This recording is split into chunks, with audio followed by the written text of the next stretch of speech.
It's so wonderful to see all of you. And yes, indeed, this is a special reading for us here at the Writer's Studio. We study these remarkably gifted poets in our craft class, and some of them have already read for us. What makes this event special is that they have come together in celebration of a book that manages to address both the universal and individual heartbreak of our moment. In selecting these 100 poems, Eddie Hirsch has given testimony to the very nature of grief. And his commentaries dare to describe the reasons these poems were written. When the book arrived, my wife, Monica, and I couldn't stop reading it. Being married to a poet for the past 27 years, she already knew something about heartbreak, but this book was different. You will all witness something of the wonder we felt and continue to feel. Eddie Hirsch, a dear friend, has gifted us with a very special evening indeed. It's my honor to introduce Eddie Hirsch. Thanks, Phil. Thanks to everyone. Thank you for coming. Thank you to Phil Schultz, as a dear friend and the inventor of the Writer's Studio, and I have a long relationship with the Writer's Studio. Phil's too modest to read the poem of his that's in our book called Failure. It's a remarkably successful poem, and I urge you to read it. I'm a little overstimulated. I haven't seen people in a couple of years, and I'm very excited to have 6 of my favorite poets and dearest friends in poetry on screen. I mean, my whole life is sort of passing before me, seeing my friends here. We've been through so many poetry adventures together. That's funny. And I'm really glad we're together. Tonight's event is about the articulation and transformation of grief. But to me, it's also about poetry and friendship. And what I'd like to do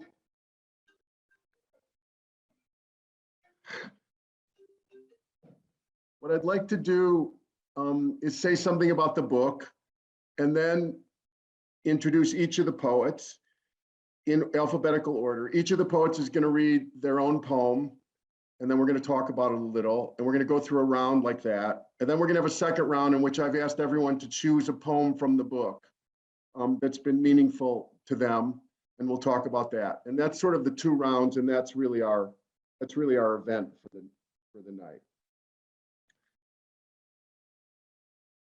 When I was writing my poem for Gabriel, my elegy for Gabriel, I kept thinking about other poets and what they had written, especially poets who'd lost children. I was trying to tell Gabriel's story as a father, and to articulate what had happened to us. And I wanted to honor that story. But I was also trying to think of a way to suggest that I'm not the only person that this ever happened to, that other people have suffered too.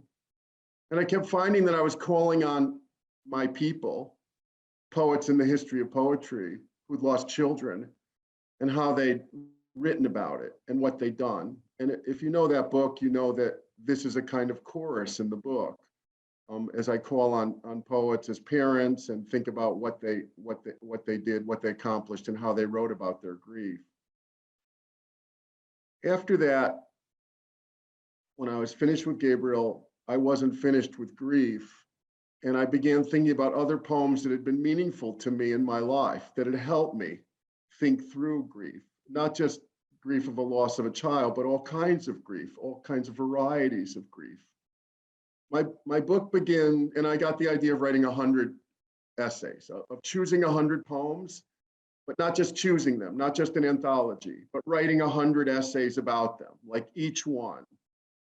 My book begins with a poem by Wordsworth that's meaningful to me, surprised by joy, impatient as the wind. And in this sonnet, it's a Petrarchan sonnet, Wordsworth sees something wonderful. And he wants to remark upon it. And he turns to his companion to tell her what he's seen. And that companion is his daughter. And he realized that she's not there. And not only is she not there, but he had for a moment forgotten that she had died. And in this recognition, Wordsworth articulates something not only about grief, but the fact that the living move on. And then Wordsworth is stricken by guilt. And thus Wordsworth's great poem of joy also becomes his great poem of sorrow. I would not have known how to articulate that experience if I hadn't read Wordsworth's poem. And writing about it helped me think it through. And then I moved on to John Keats's self-elegy, This Living Hand. And then I moved on to John Clare's poem, I am, yet what I am, none cares or knows. My friends forsake me like a memory lost. I am the self-consumer of my woes. And I got the idea of writing about 100 poems with different kinds of grief and trying to articulate what they do. And all I want to say about the book is that it has to come with a trigger warning. The stories are very sad. They're very sorrowful. The stakes are real for the poets that wrote these poems. These poems are not games. There's a very steep story behind every one of these poems. And I try to tell that story. I try to set up the biographical and historical information that the reader needs that can help situate the poem in time. I try to honor them as human documents.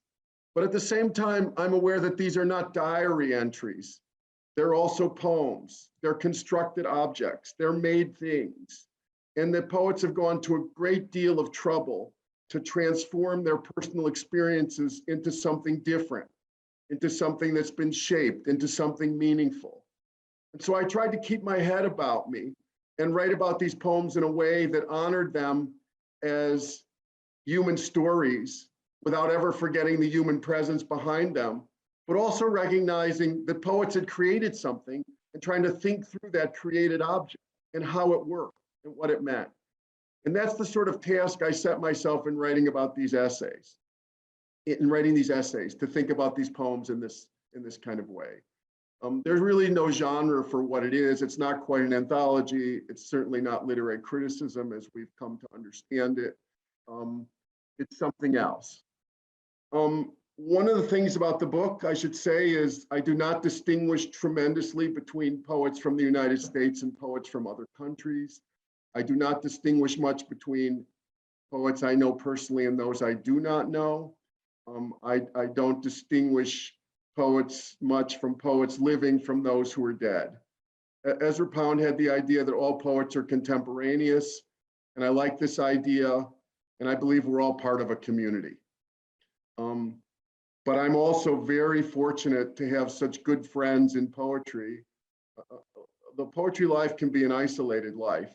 It's a lonely life, especially in our country, which values material things above all. And so I think that finding a community of people who care about what you care about, and care about some of the values is really meaningful. And so I'm really fortunate that some of my friends are such tremendous poets, and I was able to write about their poems, and that 6 of them are here tonight. So that's for me tremendously exciting. And I should say that in almost every case, when I had the chance, I just thought there is something you can do for living friends that you can't do for people who are not alive anymore. And the people who are not alive, you turn to their letters, you turn to their biographies. But what I did is just turn to email and wrote to my friends and said, is there something you could tell me about this poem that I wouldn't have known? And I found all kinds of stuff out. And the thing you find out is that it's not always in the poem, but every great poem also has a great story behind it, like how someone came to write it. It didn't just happen. And I found those stories really meaningful, and often I tried to incorporate them into writing about the poems. So I'm ready to roll. Joy, if you are. Joy Harjo is our poet laureate. She's serving 3 terms. She's on her 3rd term. Robert Pinsky can't be the only one who gets to do that. I love Joy's poems. She has 9 books. I especially recommend her most recent book, American Sunrise. I've relied heavily on her 2 memoirs, crazy brave and poet warrior in writing about her work. And I've been schooling myself on her new collectively edited anthology from Norton called When the Light of the World Was Subdued, Our Songs Came Through.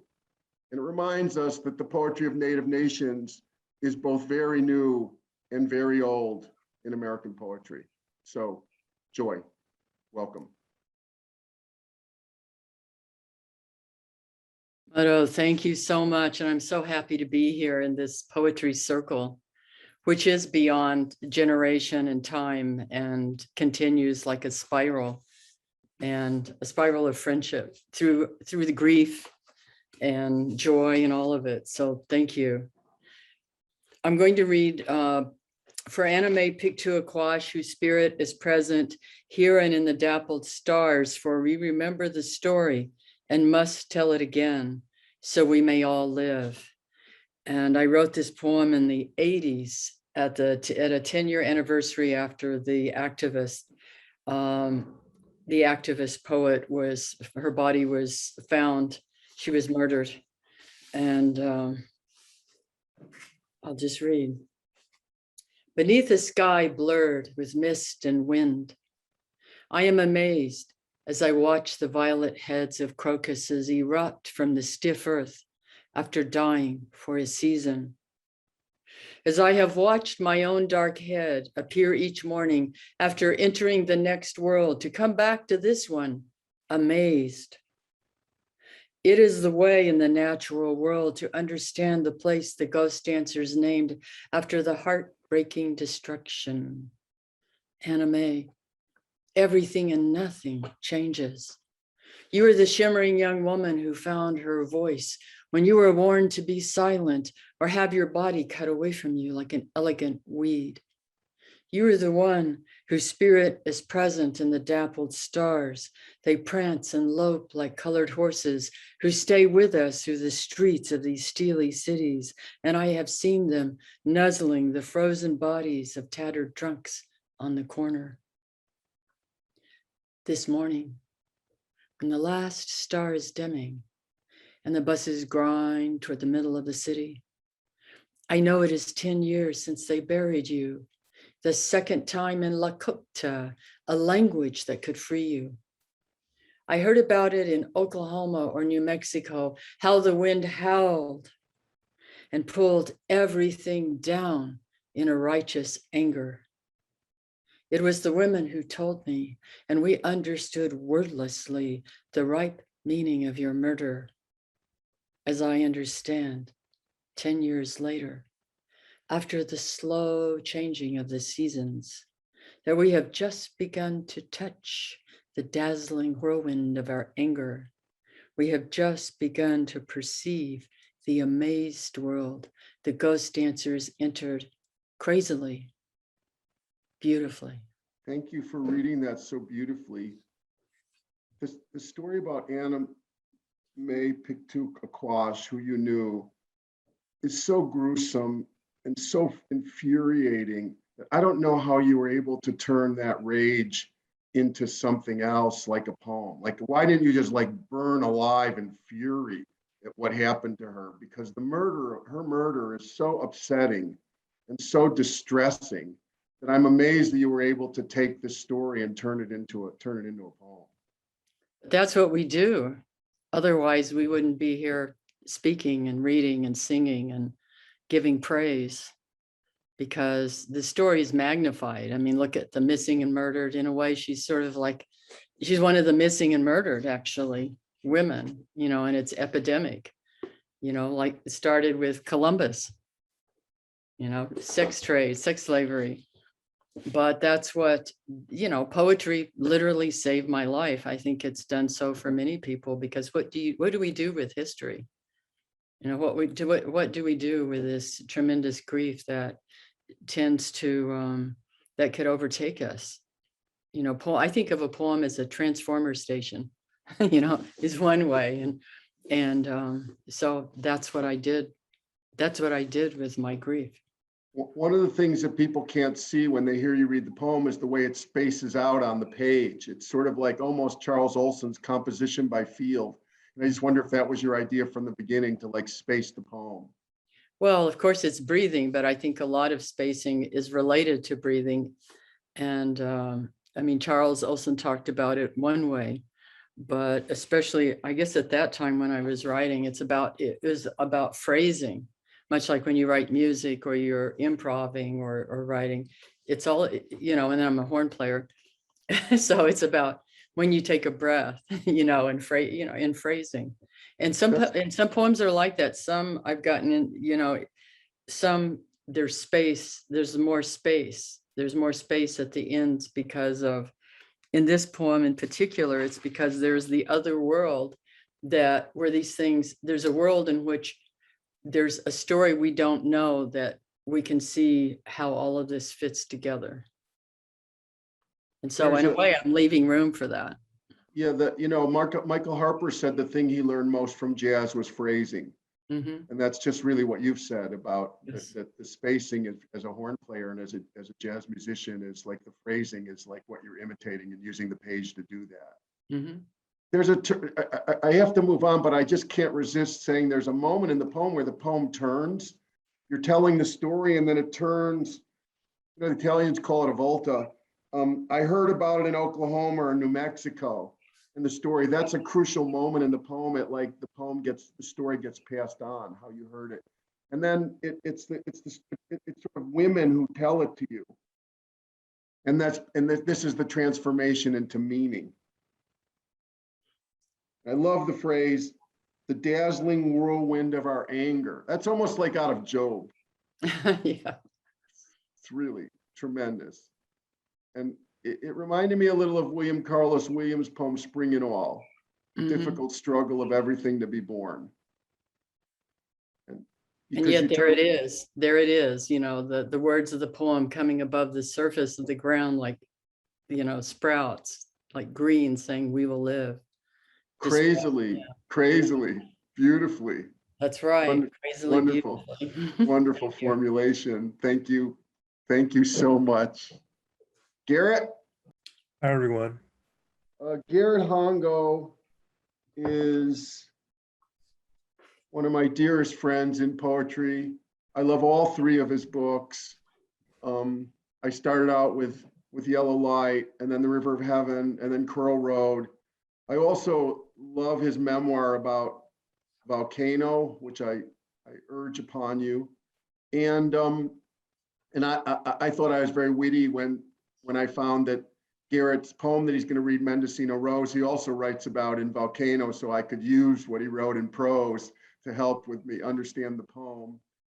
And I've been very privileged during the pandemic to be reading chapter by chapter a book that Garrett's been writing, which is coming out next year, called The Perfect Sound, which is an autobiography of his life in audio, his adventures in audio and his life in music. And it's a wonderful book, and I recommend it all to all of you when it comes out next spring. So Garrett, your poem Mendocino Rose starts off The River of Heaven, and I wonder if you'd read it. Yeah, thank you very much, Eddie. Mendocino Rose.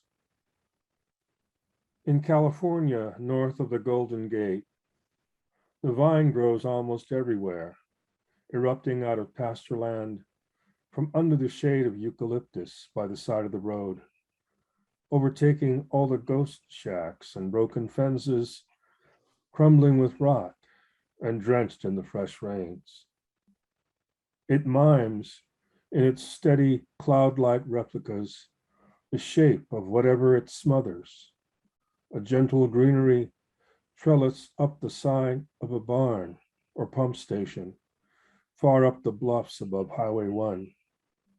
Florets and blossoms, from the road anyway, looking like knots and red dreadlocks, ephemeral and glorious, hanging from overgrown eaves.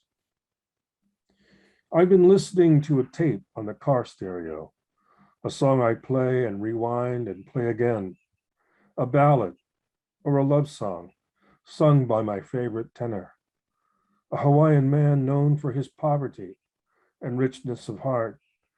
And I felt, wheeling through the vine-like curves of that coastal road, sliding on the slick asphalt through the dips and in the S-turns, and braking just in time, that it would have served as the dirge I didn't know how to sing when I needed to, a song to cadence my heart and its tuneless stammering. Ipole manu, he sang, without confusion.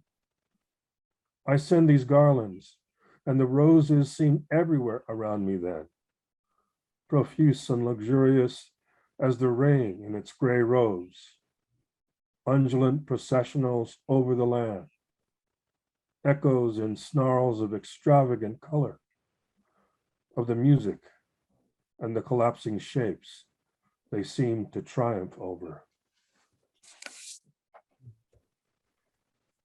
So, thank you, Garrett. It's such a moving poem.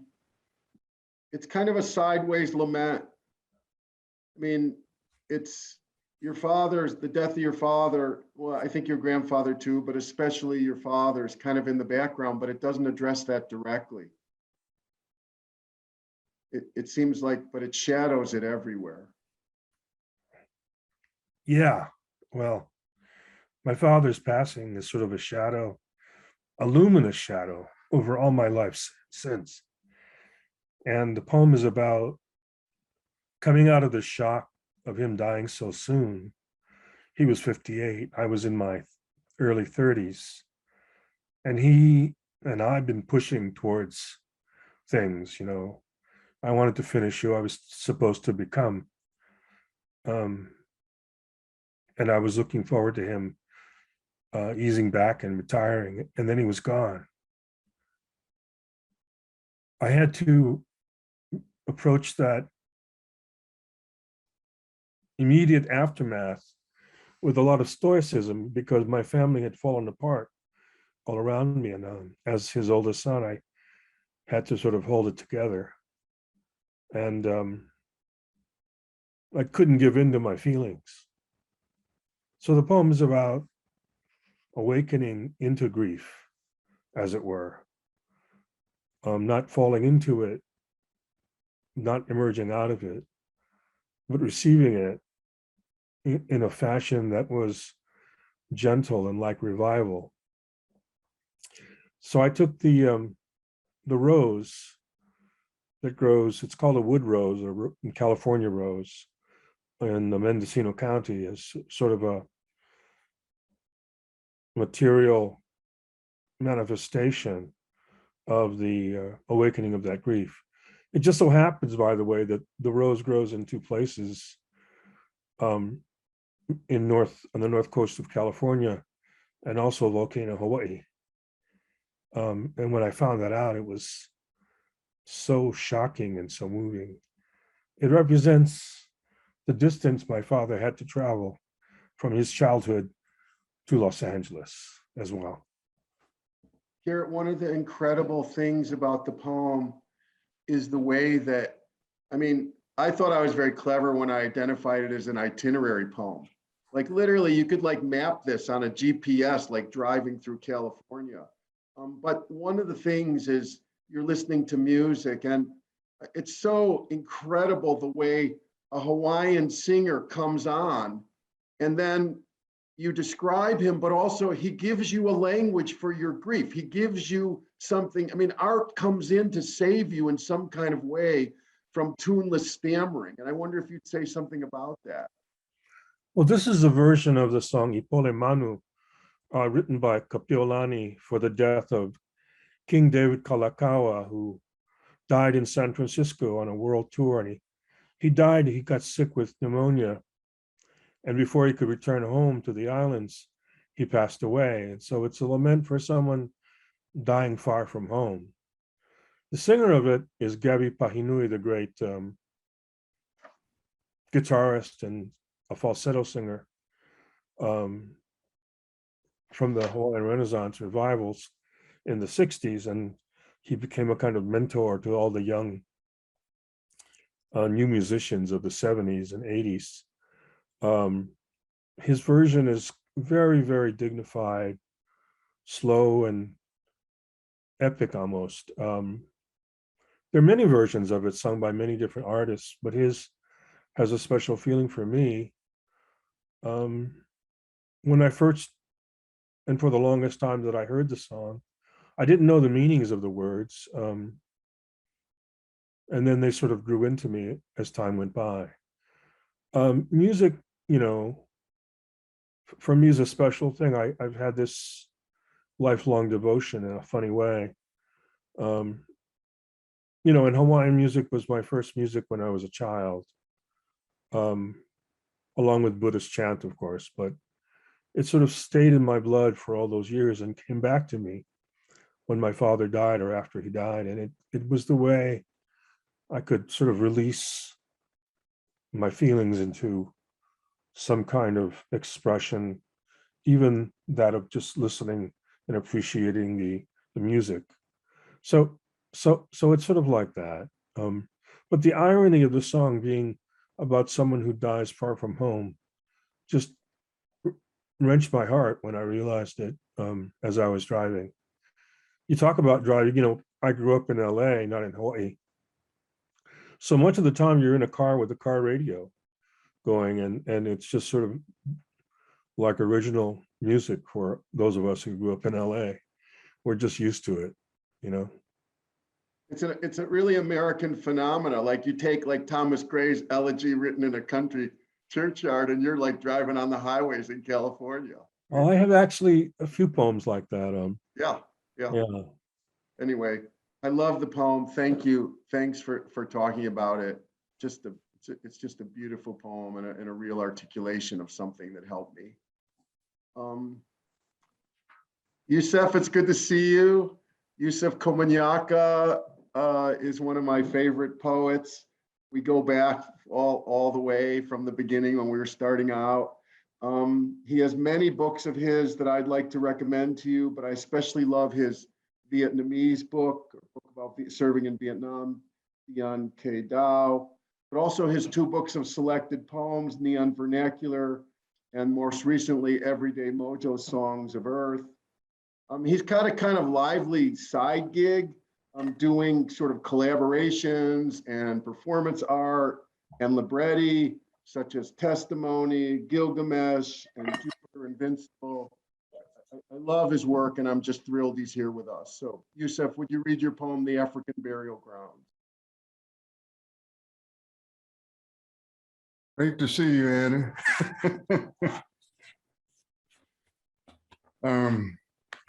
Great to see everyone. The African Burial Ground.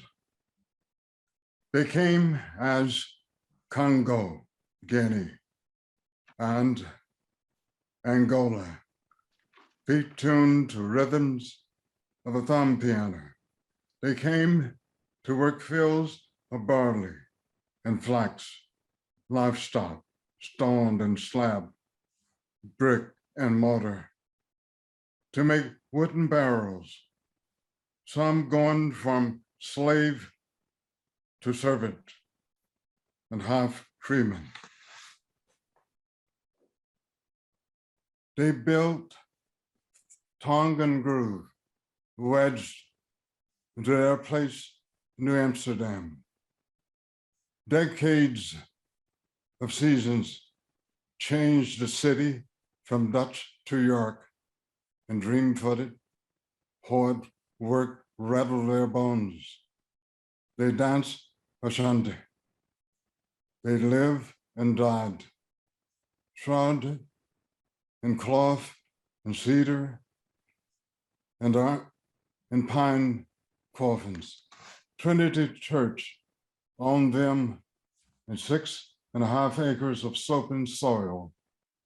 Before speculators arrived, grass and weeds overtook what was most easily forgotten, and tannery shops drained there.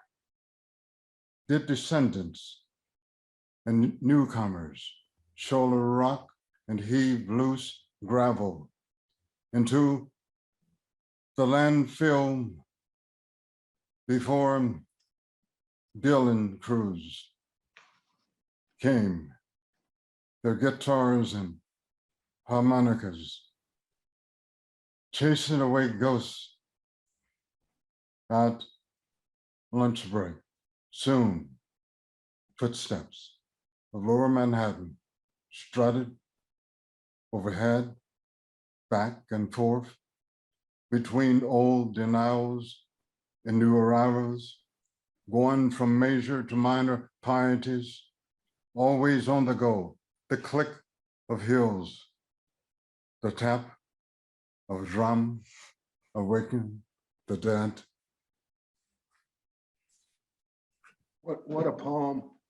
I've been meaning to ask you, like, how you got the idea for it. Like, were you walking in Lower Manhattan and realized you were there? Or did you make a pilgrimage to the African burial grounds? Or were you just thinking about it because you'd known about it?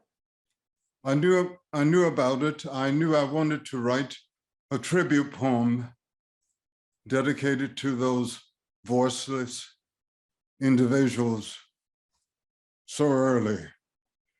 And Susie Ibarra, who I often work with, she decided to, because she's such an interesting percussionist, she tried to, I think, emulate what those steps would be, that kind of journey to capture the pathos underneath things.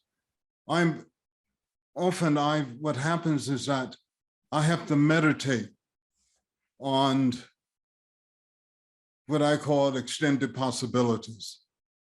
That means that I have to journey to that place and come out on the other side of that place. So it is a kind of deep, significant dreaming.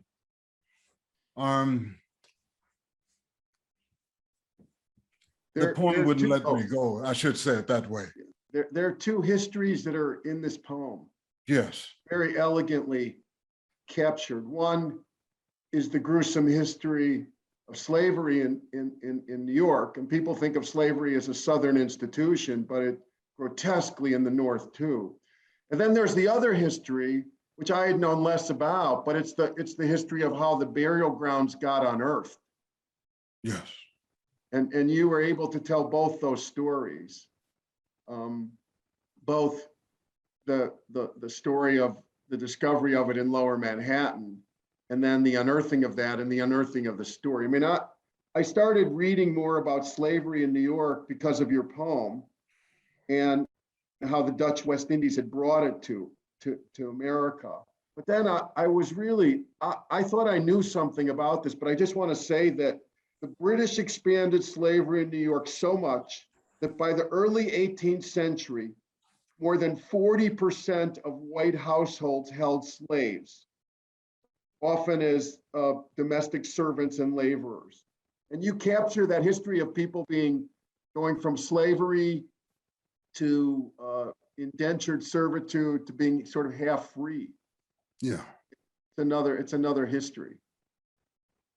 Would you say something about, because people can't see it, you've got this jazzy line that you use. You often use this kind of three triad line that William Carlos Williams came up with.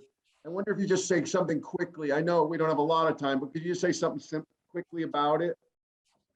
Well, what's interesting about it is that there are pauses, and I think silence is also instrumental to music, and consequently, it's that going back and forth, that kind of energy on the page. I wanted to capture that, to sort of stand against the silence, the immense silence of the people who were buried there. Okay, admit it, like when you came up with the image at the end about the click of heels, the tap of a drum, like when you got the idea of the drum, you must have gone, oh my God, I've got this. Well, also, I think it had a lot to do with the fact that Susie is also a percussionist, and we recorded the poem, and it is housed at Wall Street. And because the drum has such a history, I mean, the reason it's so exciting to me as an image is the click of heels sound like the click of a drum, but then the drum is such an important presence in African music. I mean, you must have just go, oh man, I am golden. I nailed this thing. This is good. I said, no, that's the kind of gift, you know, when it happens.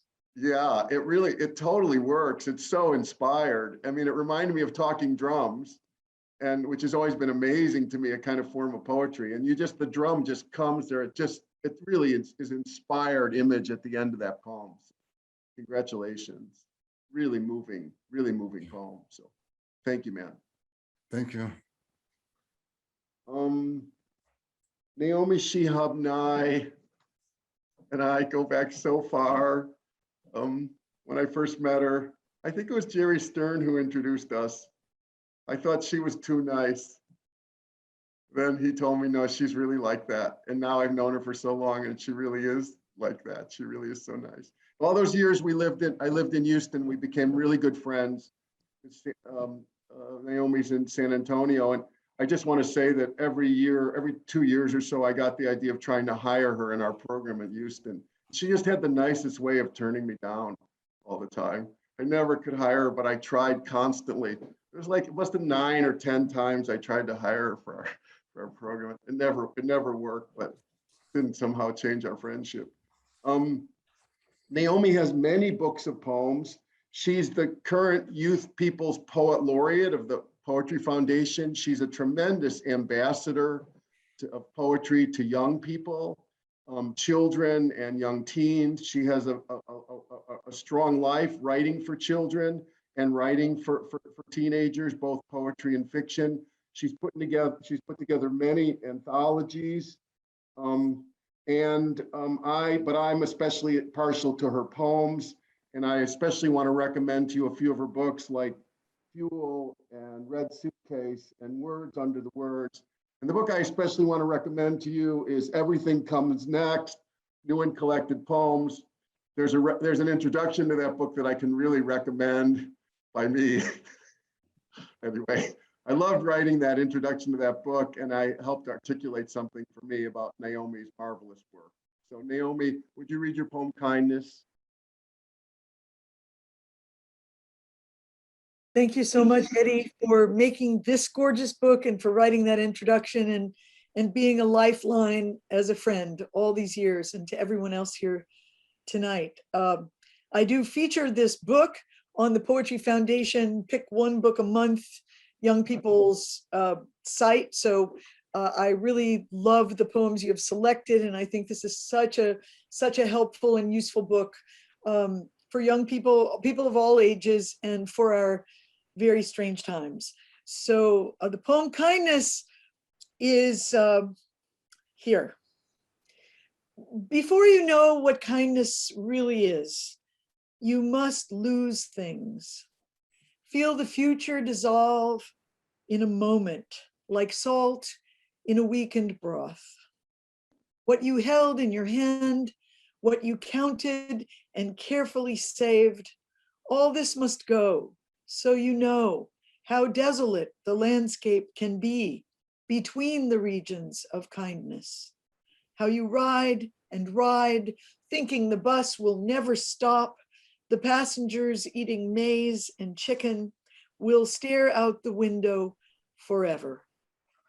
Before you learn the tender gravity of kindness, you must travel where the Indian in a white poncho lies dead by the side of the road. You must see how this could be you, how he too was someone who journeyed through the night with plans and the simple breath that kept him alive. Before you know kindness as the deepest thing inside, you must know sorrow as the other deepest thing. You must wake up with sorrow. You must speak to it till your voice catches the thread of all sorrows and you see the size of the cloth. Then it is only kindness that makes sense anymore. Only kindness that ties your shoes and sends you out into the day to gaze at bread. Only kindness that raises its head from the crowd of the world to say, it is I you have been looking for, and then goes with you everywhere, like a shadow or a friend. There's so many bad poems about kindness. There are very few good ones. Yours is a marvel. There's a good one by Sylvia Plath, but hers is really sardonic. And yours is not, and it's because it's also a poem about kindness that's shadowed by sorrow. You've said that the poem came to you as a kind of dictation. Do you want to say something about that? Well, it did, and you tell the story in such a lovely, compact way. I'd like to point out that one of our circle gathering friends tonight, A. Kaiser, has mentioned that phrase, see the size of the cloth. And I do think that's the most important phrase in the poem for me.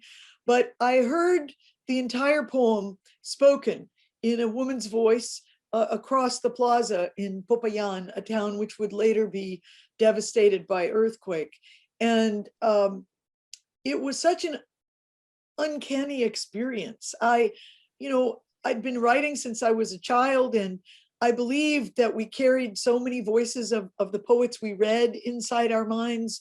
And I would find myself in 3rd grade and 7th grade, repeating lines by poets I'd read. But I had never before had this experience of someone saying a poem in the air and then pausing long enough for me to write it down. And the only thing I had left after this experience of being robbed, which we had had in the middle of the night previous, was the only thing I had was my little notebook from my pocket and a small pencil. So I was able to take the dictation. And it was an incredible experience because I was so traumatized at the moment of hearing this spoken that I honestly, I don't know what I would have done if I didn't have something spoken to me to copy down. And only last year, by the way, I found that actual notebook and realized that the poem had only changed in its printed form, maybe 2 words, like one little that or and or something. But it came exactly this way. Kids have asked me if that happens often. And I can easily say, no, it's never happened before or since. So I kind of like, it's sort of half a joke in my piece where I do say, well, yeah, I get the dictation thing, but the dictation also came to you with very good line breaks. I'm just a little wary about the dictation thing because the poem is very cleverly structured. And so the lines are pretty good. I noticed the muse didn't talk to you just in prose. There is a structure to it. So just saying. Yeah, and there was pausing. I mean, the voice paused. And I'd heard people talk about the muse, and I've always loved the Philip Levine quote about the muse is just that part of your unconscious mind that usually lives asleep, but occasionally wakes up and speaks to you. And that had always been my concept of the muse. But in this case, it was very much a voice from outside of me, floating across the plaza, and then pausing while I wrote it down. And so can I just say something about that, Yeah. about the poem, that it wasn't until I wrote about it that I really was aware of something that's happening in the poem. And I want to point it out to people because it can go by you. And that's the way the you is being used in this poem, because it looks like it's pretty consistent when you hear the you. But when you actually look at this poem more closely, you discover something a little different. Like it begins, before you know what kindness really is, you must lose things. And I would say that's a kind of archetypal you. That's anyone who must lose things. But then the poem becomes anecdotal as you tell the story of what's happening to you and on the bus, you and Michael on the bus, and about finding this native person who was killed and died. And then the you is not so general. The you is very specific. And what I'd say is that when the poem comes out, emerging from it, the two yous come together. And it looks like when you first read it, it's all the same. But I just want to say, I don't think it is. I think there's an archetypal you, a sort of companion of like, as a kind of instruction manual. You must do this, you must do that. But then there's a kind of, in the middle of the poem, there's a kind of anecdote about what happens to you specifically, not happening to all of us, because you were robbed. You're the one who was, the bus was held up. And then that comes out to a larger recognition again about kindness and sorrow, which I think is very deep. So I just want to say that the you is subtle there. Thank you, Eddie. You've always taught me so many things, and I see exactly what you're saying there. And I thank you for that interpretation that helped with the poem. And I did feel that in some ways, as I heard the voice, that she was speaking to me, before you need to have this experience, and you're having it right now, and you're going to carry it for the rest of your life, and it will keep instructing you. But I did feel there was a change or a larger blur in the poem somehow happening. I love the idea that kindness, real kindness, is earned by sorrow, and it's not something superficial. Henry James said, and I want to get this right, 3 things in human life are important. The first is to be kind, the second is to be kind, and the third is to be kind. I just think it's a wonderful thing to say, and I think your poem articulates it in a wonderful way. So thank you for that great gift. Thank you so much, Ed. Sharon Olds and I teach together at NYU. Well, really, she's the heart of the program, and I'm an adjunct, but I like to claim and ride her coattails when teaching at NYU. I love her poems. I've been reading them from the beginning, from her first book, Satan Says, and The Dead and the Living. And I want to recommend to you many of her books, like The Father and Stag's Leap, the Odes and the Arias. And she's been a tremendous model to me because of the tremendous courage that she writes with, and she faces things. When I've had difficulty in my own writing, I can sometimes say, well, I'm not going as far as Sharon. So Sharon's out there, and as a model for me of courage and grace. So I love the poem, The Race. I'm just thrilled by it, and I hope you'll read it. I'll be happy to, Eddie. It's so wonderful to see you and to see all these faces and these friends whose poems all I have loved for so long. I want to say I'm speaking from the unceded land of the Lenape. I am now 17 stories above the land itself in Mannahatta. And here is, now Jenna, can I rest my book on the keys and it won't type? It might type. All right, this is good. We can do this. The Race. When I got to the airport, I rushed up to the desk, bought a ticket. 10 minutes later, they told me the flight was canceled. The doctors had said my father would not live through the night and the flight was canceled. A young man with a dark brown mustache told me another airline had a nonstop leaving in 7 minutes. See that elevator over there? Well, go down to the first floor, make a right. You'll see a yellow bus get off at the second Pan Am terminal. I ran. I, who have no sense of direction, raced exactly where he'd told me, a fish slipping upstream deftly against the flow of the river. I jumped off that bus with those bags I had thrown everything into in 5 minutes and ran. The bags wagged me from side to side, as if to prove I was under the claims of the material. I ran up to a man with a white flower on his breast. I, who always go to the end of the line, I said, help me. He looked at my ticket. He said, make a left and then a right, go up the moving stairs and then run. I lumbered up the moving stairs. At the top, I saw the corridor, and then I took a deep breath. I said goodbye to my body, goodbye to comfort. I used my legs and heart as if I would gladly use them up for this, to touch him again in this life.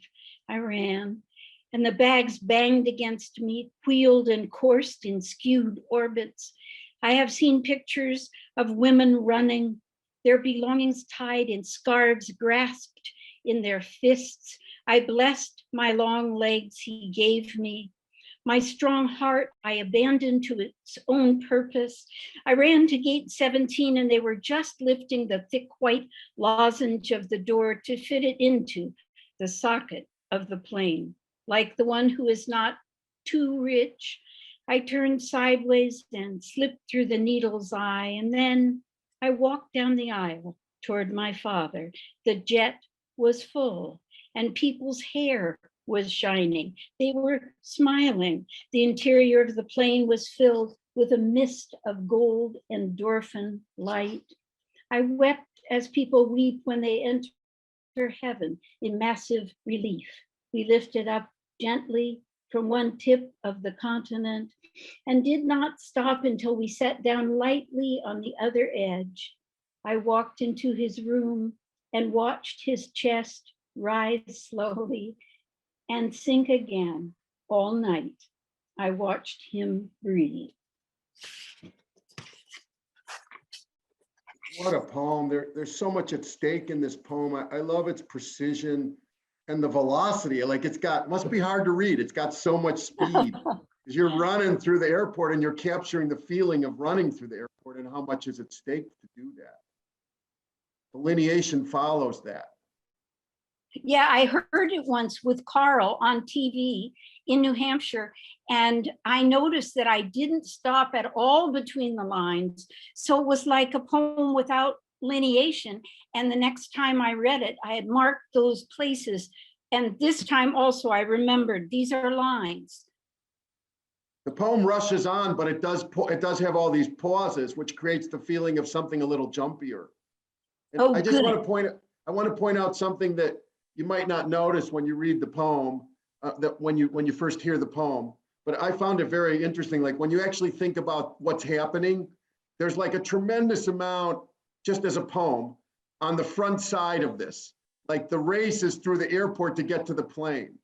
And then there's a certain amount on the plane.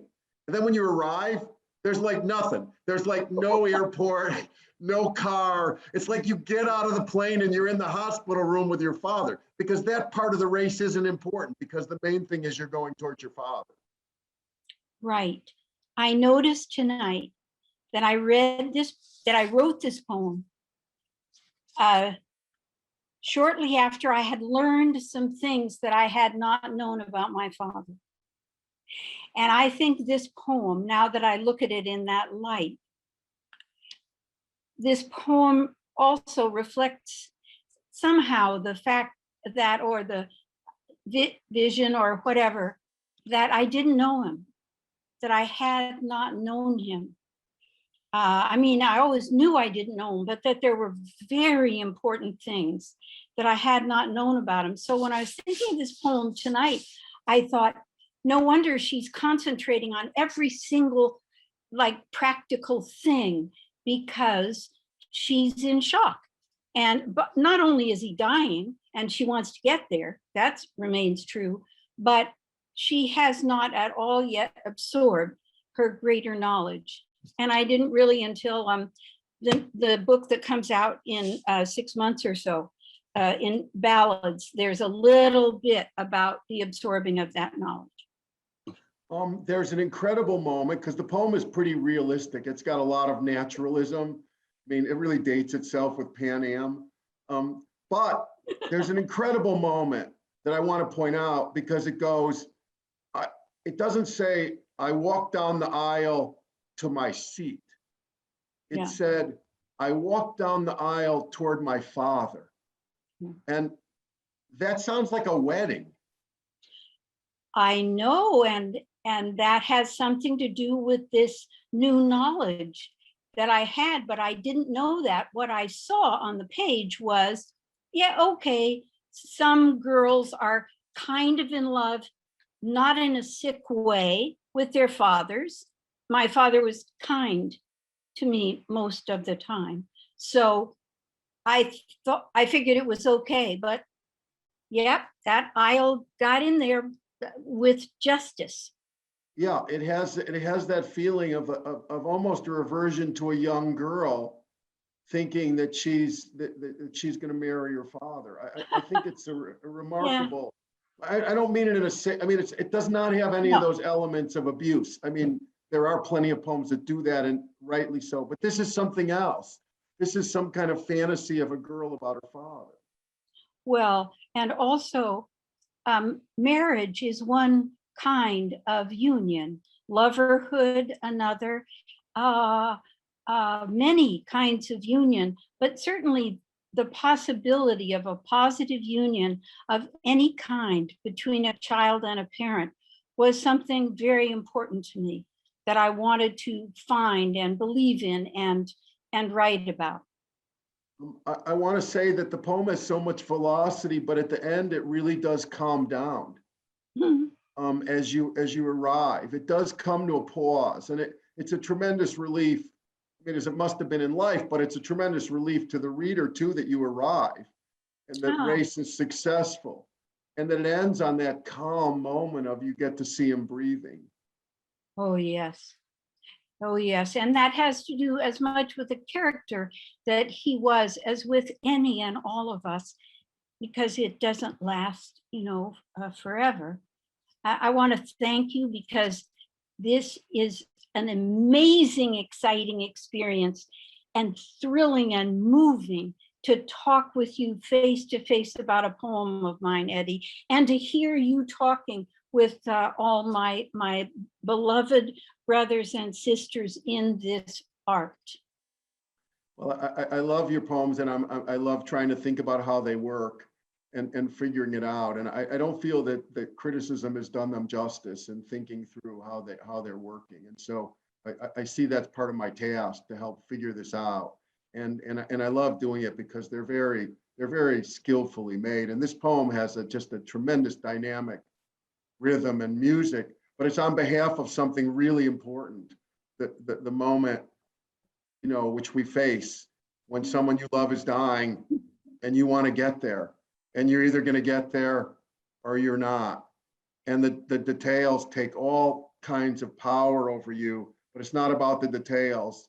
It's how you're going to live through this to face something, and you focus on the details because the magnitude of the loss is too great. And I think your poem captures something of that. Thank you, my darling friend. I've just realized, and I'm making a note, that I think there's another poem here somewhere that has to do with the fact that part of me wanted to get there for his sake, because I had a particular kind of connection with my father and that partly I wanted to be able to look in his eyes and thank him, imperfect as he was, and as I had just learned, far more imperfect than I had known.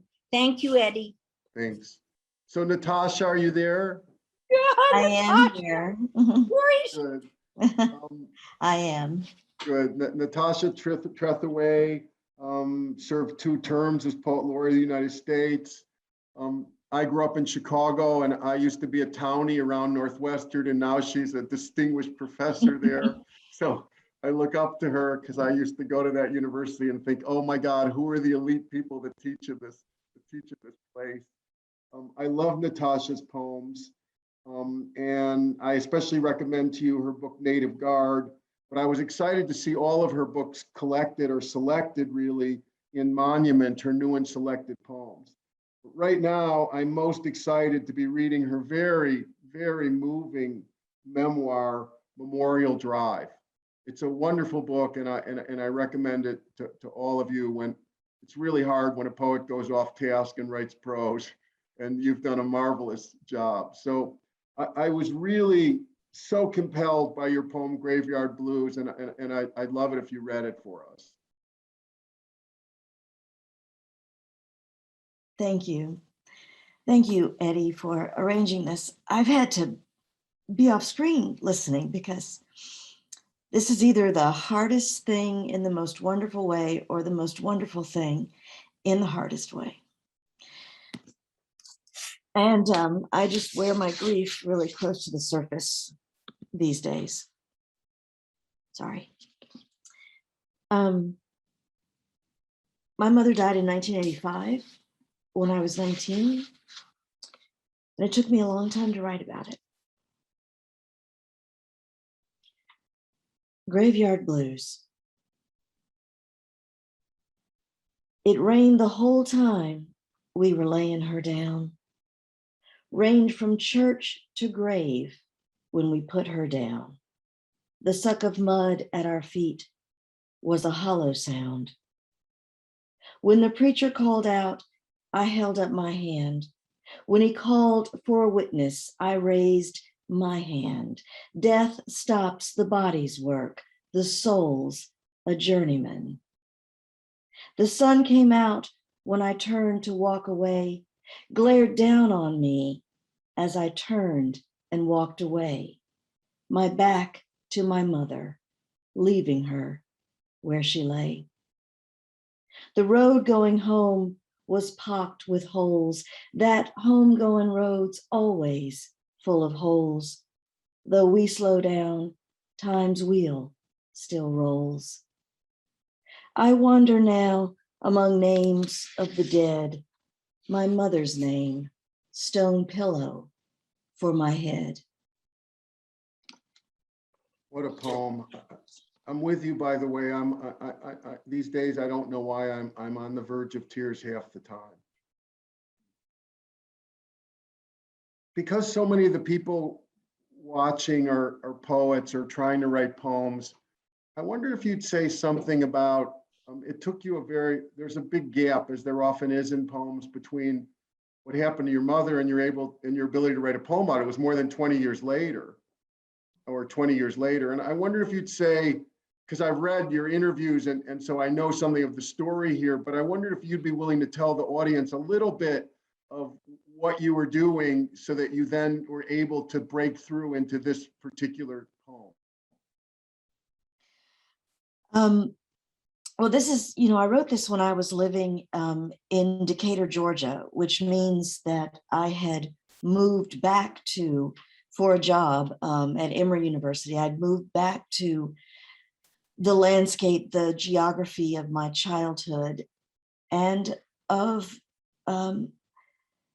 that greatest of traumas, losing my mother. I moved to a house only a few blocks away from the courthouse, under 5 miles away from the spot where she was murdered.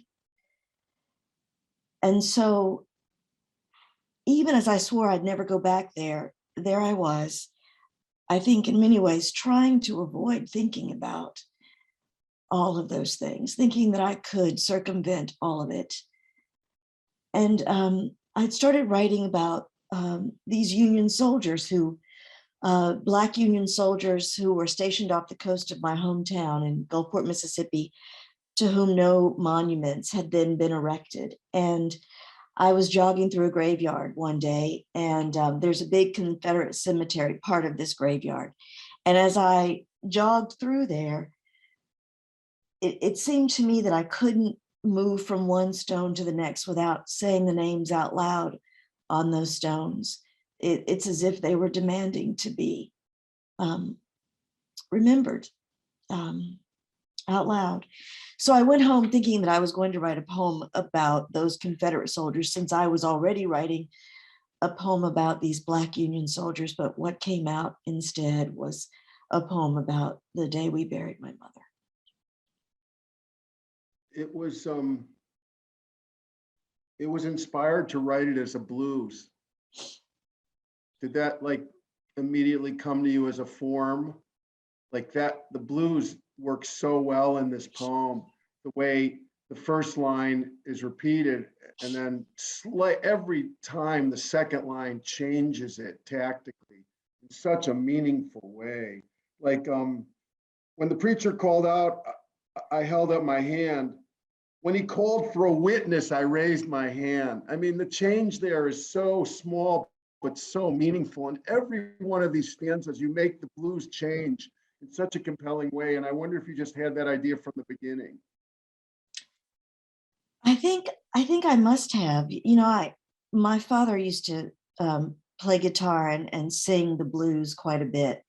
And I always started off happy when he'd sing, but then he'd sing the blues and I'd always weep. And I think he thought for a long time that I hated his singing and not the way that the music was moving me. And I think that move was always a transformation.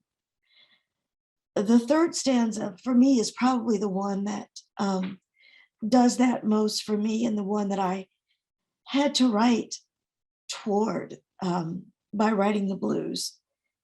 The sun came out when I turned to walk away, which seems innocent enough, but then glared down on me as I turned and walked away. And then it was that final line, my back to my mother, leaving her where she lay, that I first began to articulate to myself something of the survivor's guilt that I didn't know I was carrying. It's an incredible line, but I just want to say something tactically. All hats off to you. What the hell? How did you turn this blues into a sonnet too? Like that was like, hold it a second. That was inspired. Like that was so smart. How did you figure that out? Like that was such a cool move. Well, you know, I think that it's one of those moments where we're so grateful for form, because for me, it's often the only thing that can contain, you know, what you see happening to me now. If I could just read the poem again and stop talking about it, I could probably stop crying. But it was that formal move where the form allowed me to get at the larger emotional truth, even though it wasn't true because I hadn't erected a stone. I erected in the poem the stone that I wanted to erect. I know you wrote another poem to rectify this, but I believe that there's an emotional truth in this that maybe not literally true. I know you feel a lot of guilt about it because you've written about it, and you did write another poem which was quite good to rectify that and figure it out, but it does close the poem in an incredible way. And if you can think about form in a moment like this, I just want to say that what happens here is that the 3-line stanzas turn into one final 2-line stanza. And the result of this brilliant move tactically is that the blues is not finished. The blues is left off and the sonnet closes. And so as a result, the poem both has an open-ended feeling because the blues form is not completed, but the sonnet form clicks it shut. And this creates just a feeling I don't know in another poem like this way, that both closes and opens in the same time. And that happens because of the way you've used the two forms together. Well, there was certainly the clicking shut But also, after just that talked dirt about, is poured on her, you know, that clicks the grave shut, but the grief continues. It certainly does. The sonnet part, I just want to say, this is where poetry really does its work in an incredible way.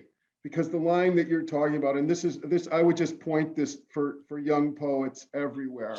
We're trying to think about how to keep their heads when they're writing about grief. and write something tactically. Because the line you just talked about, which is so incredible, the sun came out when I turned to walk away. That turn also is the turn in a sonnet. That's the same move that Wordsworth makes when he turns to talk to his daughter and she's not there. The volta in a sonnet is literally the turn, and you were able to capture, enact, I guess enact would be the right word, enact what you were feeling by walking away, that is also embodied in the poem. So that, I mean, it's incredibly moving to have you read it. But even when you're not there to read it to us, we can experience this ourselves when we read it, because it's built into the structure of the poem. And that was a tremendous gift by you to us, to take your grief and turn it, to keep your head about you, to turn it into this blue sonnet in such a way that it lives for us, so that we can re-experience something of what you felt and articulate something in our own lives. So I'm very, very grateful that you took this risk and wrote this poem so that we can have it. Yes, Eddie, may I say a word to Natasha? Yeah, sure, please do. I love you, darling.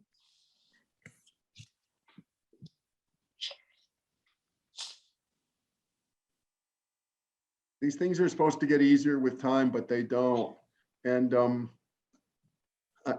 I think you can hear this in these poems, but this has been something about what this book was for me, writing about it, because I often had to take very long walks while I was writing about it, because the lives behind these poems are really, the stories are steep. No one escapes. And the stories are real and very intense as the writers try to grapple with something. But then they also are making poems, as I think you could hear tonight, that something really extraordinary is being created out of this grief. And I really think it's important when we're talking about poetry to articulate these two things. There are some people who can talk about grief as grief counselors, and there are plenty of literary critics who can talk about poetry as if it's written by machines. But what we're trying to do is to think through what happens when both of these things come together. And I'm very grateful for all of you for reading these sorrowful poems as poems to help us experience this double life that poems have. Because people don't really talk about the emotions in poems very much because it's hard to talk about. But we do turn to poems not just because we love the cognition in them. We also turn to them because they help us articulate something about our own lives. And so the intense emotional way that a poem is delivered is really part of what it is to write and to read poetry. So if you're okay with this, I'd love to move on and maybe move more quickly, but go through the round of everyone reading another poem in the book that's been meaningful to them, if everyone's okay with that. And Joy, I wonder if you would begin by reading Adrienne Rich's poem, Dedications. Yes, here it is. And Adrienne was a mentor, fierce and brave, and with her eyes wide open, no matter what. Dedications. I know you are reading this poem late, before leaving your office, of the one intense yellow lamp spot in the darkening window, in the lassitude of a building faded to quiet long after rush hour. I know you are reading this poem, standing up in a bookstore far from the ocean, on a gray day of early spring, faint flakes driven across the plain's enormous spaces around you. I know you are reading this poem in a room where too much has happened for you to bear, where the bedclothes lie in stagnant coils on the bed and the open valise speaks of flight. But you cannot leave yet. I know you are reading this poem as the underground train loses momentum and before running up the stairs toward a new kind of light your life has never allowed. I know you are reading this poem by the light of the television screen where soundless images jerk and slide while you wait for the newscast from the Intifada. I know you're reading this poem in a waiting room of our eyes met and unmeeting, of identity with strangers. I know you are reading this poem by fluorescent light in the boredom and fatigue of the young who are counted out, count themselves out at too early an age. I know you are reading this poem through your failing sight, the thick lens enlarging these letters beyond all meaning, yet you read on because even the alphabet is precious. I know you are reading this poem as you pace beside the stove, warming milk, a crying child on your shoulder, a book in your hand, because life is short and you too are thirsty.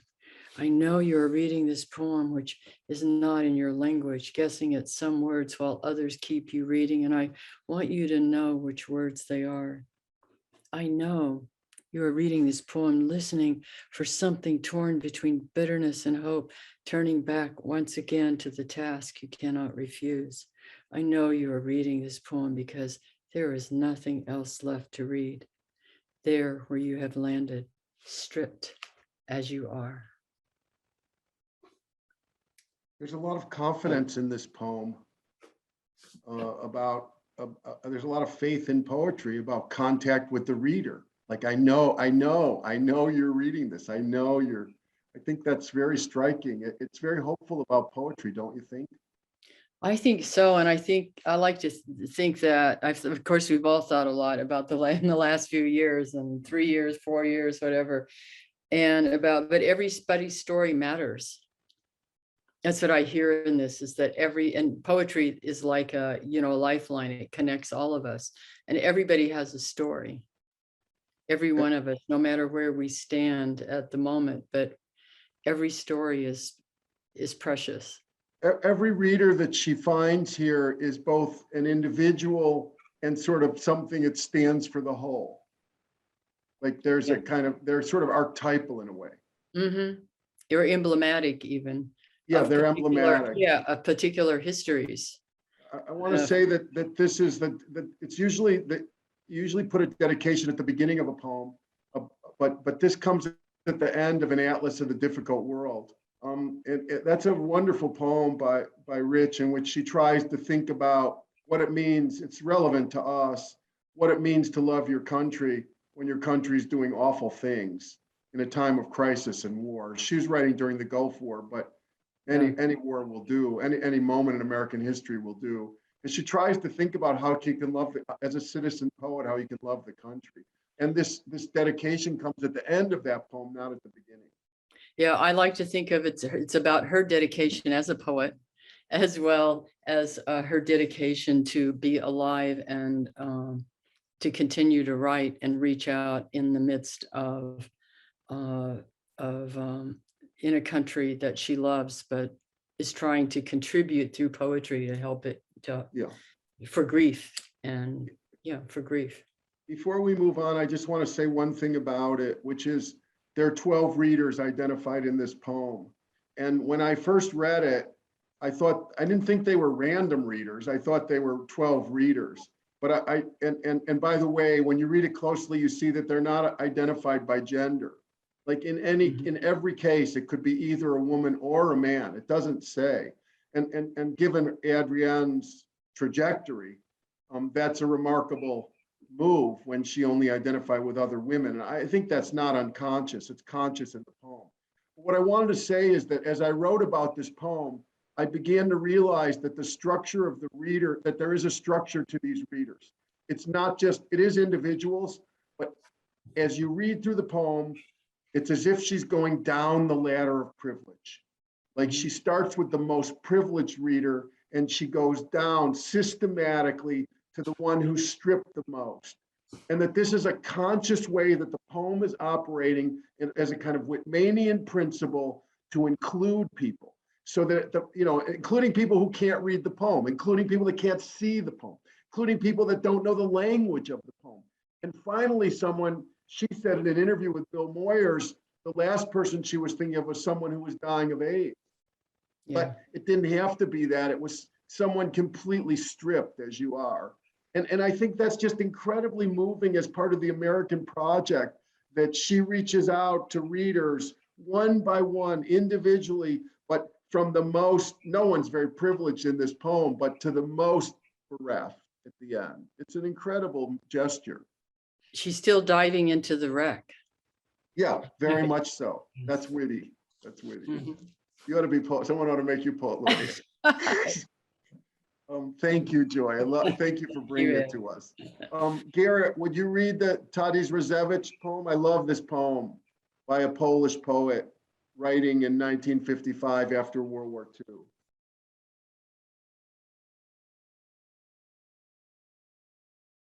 Yeah, this is a poem I think came to English through Czesław Miłosz's translation in the New Polish Poets Today that was published by Penguin. Yeah, that's when we first discovered Polish poetry, through that anthology. Yeah, and I like this translation. In the midst of life, after the end of the world, after death, I found myself in the midst of life, creating myself, building life, people, animals, landscapes. This is a table, I said. This is a table. On the table is bread, a knife. A knife is to cut bread. People live on bread. Man must be loved. I studied night and day. What must be loved? I answered man. This is a window, I said. This is a window. Beyond the window is a garden. In the garden, I see an apple tree. The apple tree is in bloom. The blossoms fall. The fruits form, ripen. My father picks an apple. That man picking the apple is my father. I sat in the doorway of my house.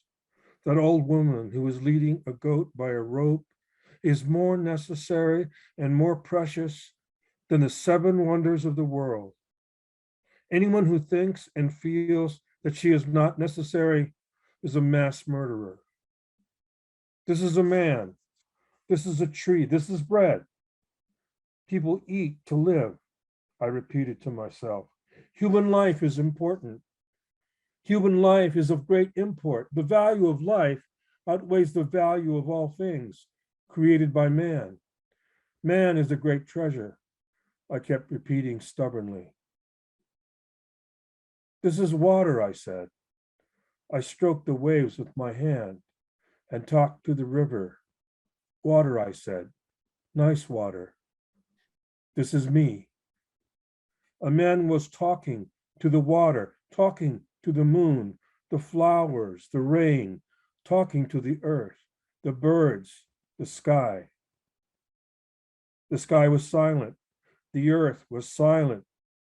If he heard a voice flowing from the earth, water, and sky, it was the voice of another man. You read that beautifully. What a poem, huh? Yeah. I mean, it's just an incredible radical move to write in such a simple way. It's like poetry had to be like start over again from the beginning. It's like after the end of the world, after death, you have to start all over again. And so does poetry. Like he's only using the most physical words. Well, he's using, even in English, these great insistent and modest rhythms as well. Yeah, the poem to me was about the resurrection of the world, the rebuilding of civilization after great destruction. And of course, historically, we know this was after the great horror of World War II and the Holocaust and the killing, the massacre of the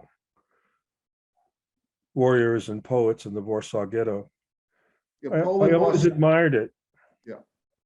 I was just going to say Poland lost 6 million people during the war, 3 million Poles and 3 million Jews. So like anyone, and Różewicz fought in the war. His brother was murdered. You couldn't come back and write poetry again in the same way. And I think that's what you're picking up. Well, I also treasure the way that he values human life, and then simple things of the table, the kitchen, the knife and bread. I mean, Yeah. he's not trying to make war continue. He's trying to make war stop. It's almost as if he's reading a communist primer. Man must be loved. I studied night and day. What must be loved? I answered man. He's reading the like ABCs of communism, but that's an abstraction. Whereas he's trying to think about people. Exactly. It's more biblical. It's more Old Testament. It's not, socialist or communist or democratic. What do you think about this line? It's an extreme statement where he goes, he sees this woman leading a goat, and he Right. says she's more necessary, more precious than the seven wonders of the world. Anyone who thinks and feels she is not necessary is a mass murderer. Well, some of us have lived through these self-righteous movements of militantism that condemn gentle acts and gentle positions. And I really took that line to mean something like that, that we have to reenact hope, humility, and compassion and stop making war, even though we've been aggrieved and come through suffering and slaughter, we've got to make that stop and do something else, right?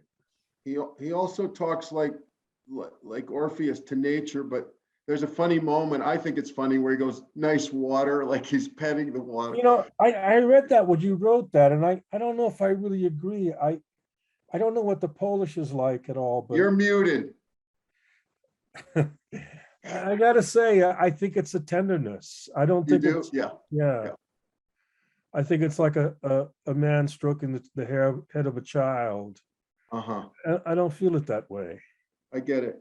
But You're- nature doesn't answer. Like the man is talking to the water, he's talking to the moon. They don't answer. Sky Well, silent. I think, your interpretation saying that the only voice we hear back is the voice of another man has to do with the mutuality of building and rebuilding civilization. It comes not from the elements, but from each other, It's the first thing that starts rebuilding. The answer back from another voice, from humanity. I got to say that, I took it very personally when I heard this poem. It was our teacher, Yusef,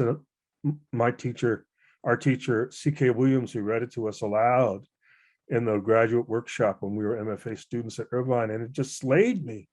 And I thought of my own grandfather coming back from imprisonment during World War II and coming back to recreate his village on the North Shore of Oahu, and how he did it and how he didn't allow himself bitterness.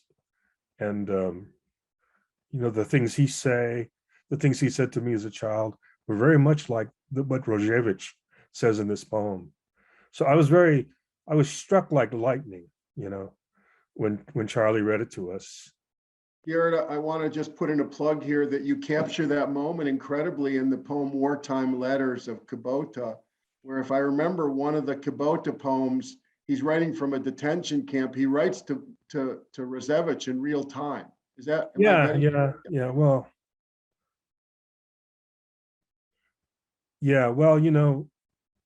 my grandfather and Rozhevich in a way are the same generation. And I think of them as companions and compatriots, and with the same kind of feeling for the restoration of humanity. It works. I wouldn't have thought it. It seems unlikely, and then it works incredibly well in that poem. And literature is unlikely, I mean, we've created this huge archive, this repository of human feeling, even against the onslaught of materialism and warfare and divisions of all kinds. It's just this great archive which we can access to enhance our own humanity. And I really feel that through reading poets like Rozhevich and all the rest of the poems that we've heard tonight. Thank you. You and I share a love of the history of eloquence this way, and the way that poems inspired us. Yusef, I'm so glad you chose the Robert Hayden poem, The Whipping. It's an incredible poem, and I'd be really grateful if you would read it.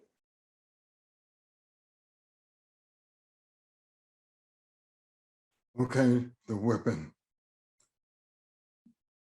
The old woman across the way is whipping the boy again and shouting to the neighborhood her goodness and his wrongs. Wildly, he crushes through elephant ears, pleads, and dusty zinnias, while she, in spite of crippling fat, pursues and corners him. She strikes and strikes the surely circling boy till the sick breaks in her hands. His tears are rainy weather to wound memories. My head gripped in bony vice of knees, the rifle struggle to wrench free the blows, the fear worse than blows that hateful words could bring, the face that I no longer knew, the love. Well, it is over now. It is over. The boy sobs in his room, and the woman leans, mothering against a tree, exhausted, purged, avenged, and part for lifelong hidings she has had to bear. What a poem. I feel that with Hayden, it was such a difficult poem probably for him to write. It's almost as if a poem that he did not wish to write, but had to. There's an interesting moment because here he is, the personal pronoun I is really governing the poem in such an interesting way. And then that colon, that switch is out of a kind of confession. It's almost a confession within a confession.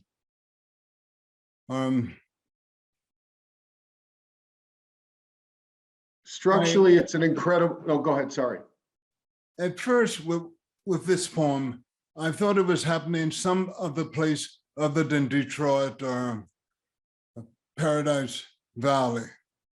I thought it was happening probably in a visit back to the South or something of this sort, probably Tennessee. But I keep going back and forth about, is it happening in Detroit or is it happening someplace in the South? He doesn't say, but I think it's one of the Paradise, personally, I think it's one of the Paradise Valley poems. You remember he was going to put those poems together. Michael Harper reports that he was going to put those poems together, and this was going to be one of them. But I see your point because he was so often nostalgic about it. I mean, those winter Sundays is the reflection better of what he wanted. But this is agonized, but he had to face up to the truth of it. The reason I think you can't tell where it's set, I think it's set in Detroit personally, but that's not really what's crucial, I think. What's crucial is that it begins with him observing a woman beating a boy in the present. That could be in the South, it could be anywhere really, it could be in Detroit. The transformation in the poem is that colon, as you say, the staple, is when it turns to his own memory. And I agree with you, it's what Proust calls involuntary memory, like he didn't want to remember it. But the change there is related to this, I think, is the change in language is amazing because to me, the language is very distant when he says, his tears are rainy weather to wound like memories. I mean, that's pretty remote. That's pretty abstracted. And then he goes colon, and then it's like the grief overwhelms him, the memory overwhelms him, because then he goes from that, he shifts to my head gripped in bony vice of knees, the writhing struggle to wrench free. And then he's completely inside the memory of being beaten. Well, Boney is very interesting there as well, because if we think about it, he also depicts the woman as Heavy set. heavy set. So Yeah. I question that. It's almost as if maybe he's talking about two different people. I think he's talking about, I mean, I think what's happening is he's talking about two different beatings. And one is the beating of the woman beating the boy. And this triggers the memory of him being beaten by his, I guess, stepmother. He thought it was his mother, but it was his stepmother. And then what's incredible is inside the experience, the face that I no longer knew or loved, then he goes, and this just like works so well poetically. Yeah. Well, it is over now, it is over. And the memory is over, the beating of the boy is over, and the poem is turning.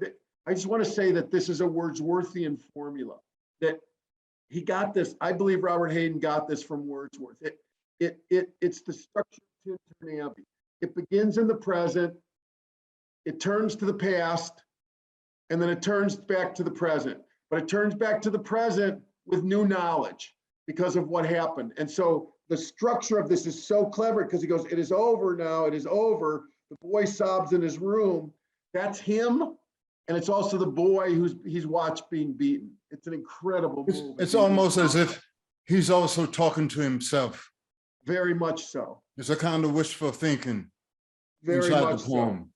And then he could end it there. And I think it's very characteristic of Robert Hayden and the kind of compassionate person he was, that he doesn't end it just on himself or the boy. He does take a gesture towards the woman. He goes, and the woman leans muttering against a tree, exhausted, purged, avenged in part. Now that's to me very meaningful because he doesn't say avenged wholly. He also say, he doesn't justify the abuse, Right. but he does explain it. He does say she's had a lifetime of hurts and that she's been hiding things. And there's an incredible, I mean, it's hard when you're talking about child abuse like this, it's hard to think about puns. But there is an incredible pun here on the word hidings, because Hayden said in an interview, I got a couple of hidings like that.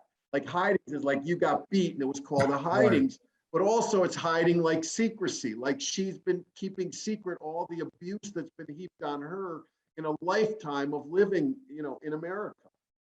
Yes. And then, you know, and then it ends for what she's had to bear. It doesn't explain it away, but it does help to explain it. What she has had to bear is her silence, perhaps. That's right. Yeah. And what everything that's happened to her, but she can't articulate it. And so she takes it out in this abusive way, in a cycle of violence. And it's almost like it's a whole decoration to the all the people listening. It's almost like a strange confession that's going on. He's taken something personal, but he's given it some kind of other structure, the way he did. You read it beautifully, and it's a marvelous poem. So thank you so much. Thank you.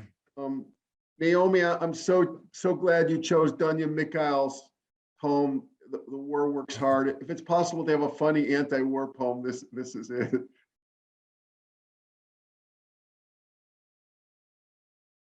This is it. And it's translated by Elizabeth Winslow. So this is by Dunya Mikhail. The war works hard. How magnificent the war is.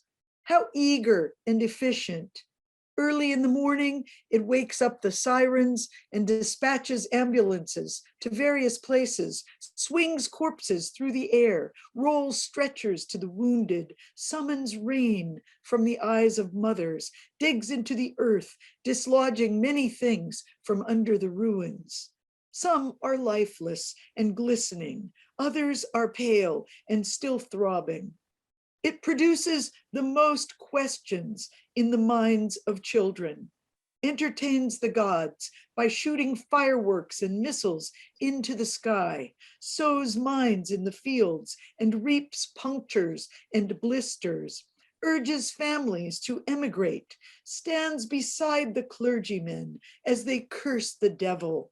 Poor devil, he remains with one hand in the searing fire. The war continues working day and night. It inspires tyrants to deliver long speeches, awards medals to generals and themes to poets.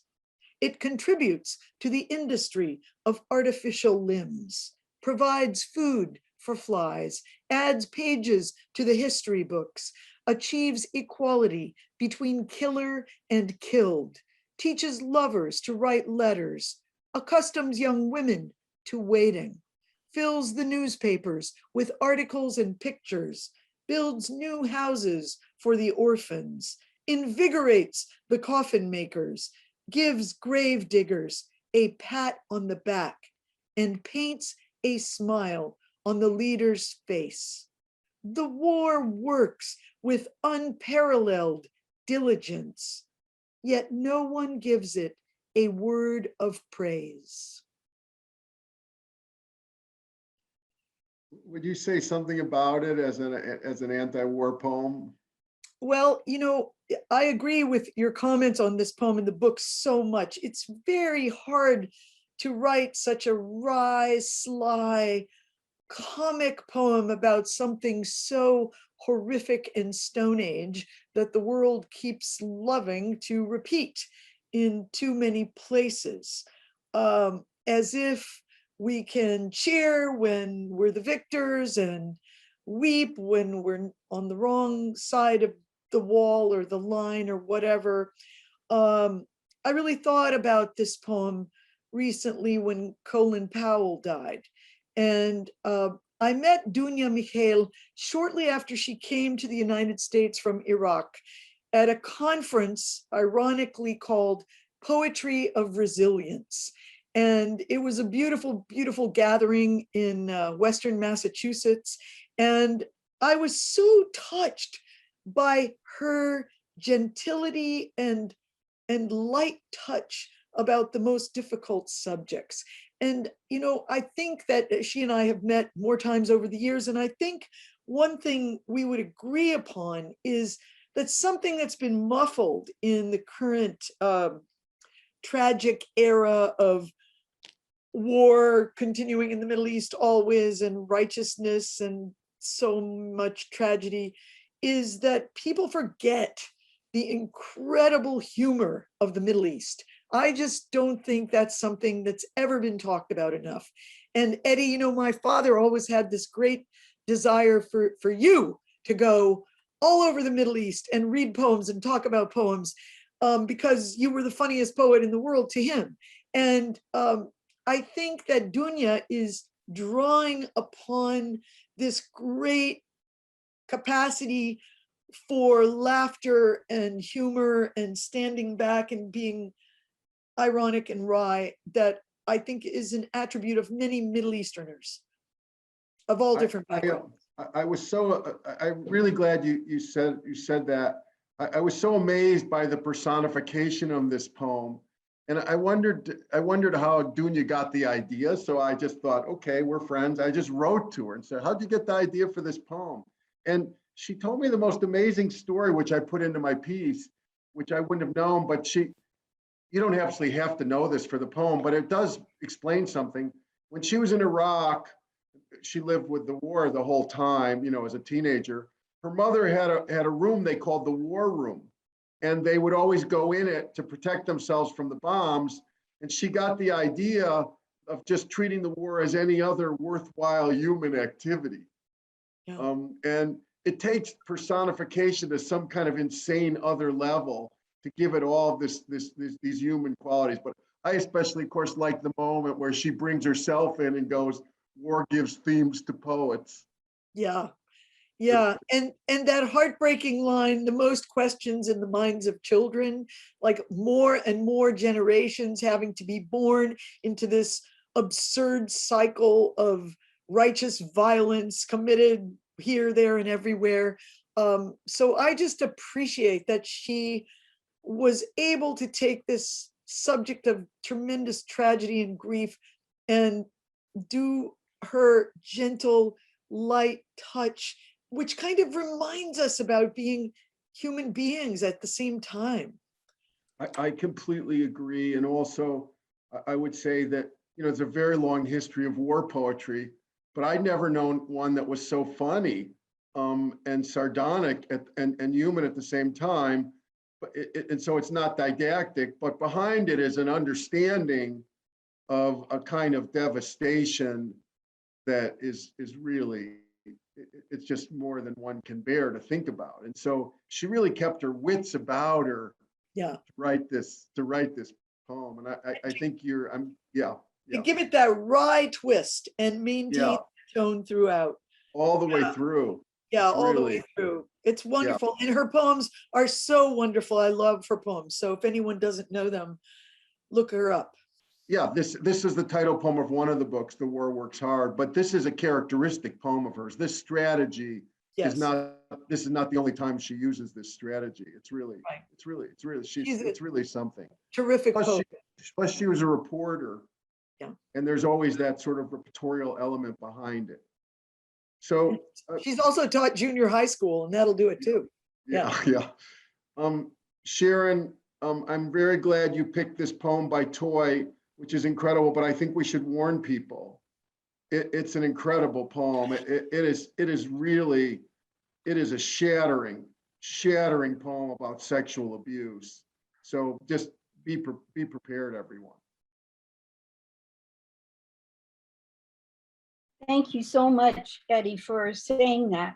We've been talking about content alerts in both my classes at NYU this fall, and we believe in them.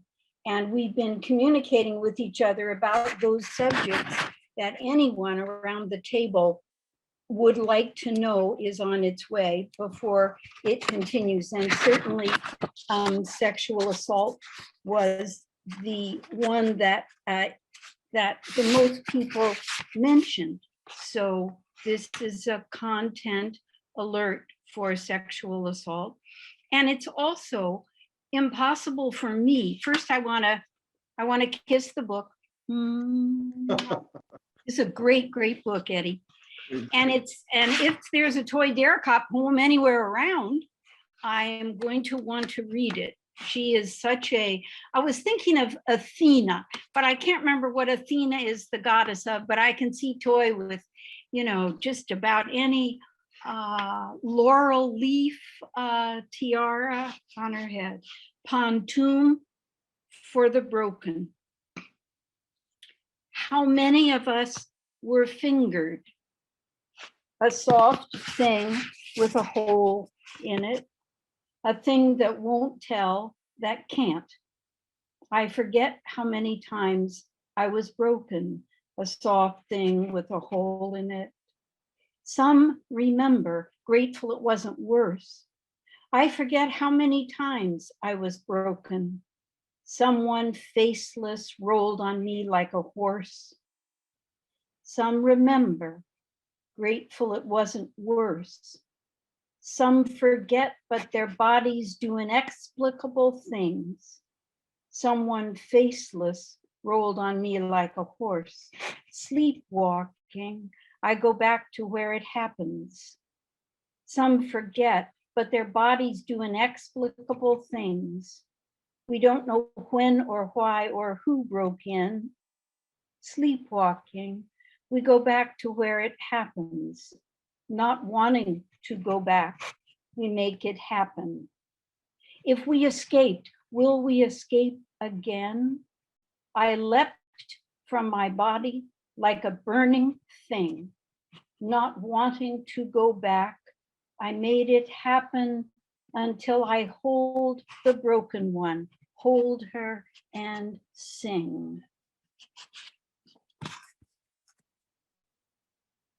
It was inspired of her to take this subject into a pantoum, which is such an Did she tell you? No, but you I can don't see- know what did. I Well, I don't mean- know what it was. I mean, I don't know what triggered her to do it, but it was an inspired idea is what I'm Yes, saying. yes, Because yes, the yes. pantoum is such an obsessive form. Over and- and over.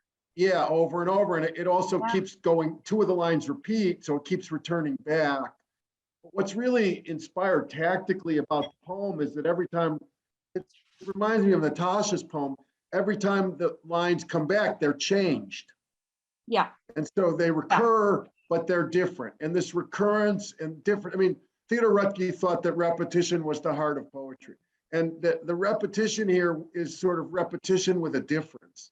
And every one of these is like, in this case, it's a knife. Like every line change is a knife because of what the subject matter is. and at the same time, there's a weapon in the truth and in telling it, so that the poet herself is speaking. I mean, in this poem, not specifically about racism and not specifically about capitalism, certainly about sexism, and really speaking for whoever suffers, who has not been able to speak, and at the end sing. I feel there's no genderism in the poem. You know, anyone who has a hole is in danger. I agree, but I think this is also, personally, I think it's more specifically about sexual abuse. That it's not just about anyone broken from all kinds of things. Oh, no, I think- agree. Yeah. Totally, yeah. totally. I mean, this is, I mean, it is incredible the way the words do the work in poetry. So like the way the Robert Hayden word hidings did some work. There's incredible work like that in the very beginning, shocking. This is like literally, I know most of the pantoums in the history of poetry. There aren't that many. But that are, you know, that are canonical. This is the most shocking first line of any pantoum I've ever heard. How many of us were fingered? And the word fingered is so clever there and devastating because it's fingered as like in sex, but it's also targeted. How many of us were targeted? Right. It's, I mean, she really had her head about her to write this poem. Well, Toy Derricott has had her head and her heart and her body and her soul about her and round about her since she was born. She is the kind of treasure in our world that is we are joyous and grateful to have. One of the things about the poem that I would say is when you read it on your own, you can see that there's an incredible, I would say, gravitation of the pronouns. And that it begins with an I, and then it moves to we, and then it moves to something else at the end. If you read it again on your own sometime, and you follow the I to the we, and then you come to the end, you'll just hear it this way. If we escaped, will we escape again? I leapt from my body like a burning thing, not wanting to go back. I make it happen until I hold the broken one, hold her and sing. That's a kind of incredible moment of community where she sees herself, she's the broken one, she holds herself and sings, but she also holds the other, some other person, and sings. And so the work here is being enacted through the use of the pronouns in some kind of remarkable way. When you first hear it, you just go, it's I. Then you hear it again, you go, it's we. And then when you hear it a third time, you start going, well, it's actually this modulation between I and we, and the individual and the collective in terms of the broken. And then there's this compassionate gesture at the end of the poem, which I find so moving, of holding the broken so the person can heal. It's a tremendous poem of healing. And to use the pantoum form to do that, that was inspired. That was inspired. Yeah. Oh, her greatness fills my heart with joy.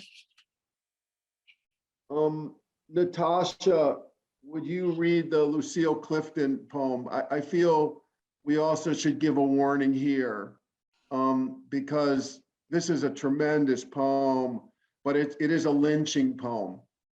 And it's got a shattering story. We need this story in America, but I just want to warn people that this is what it is.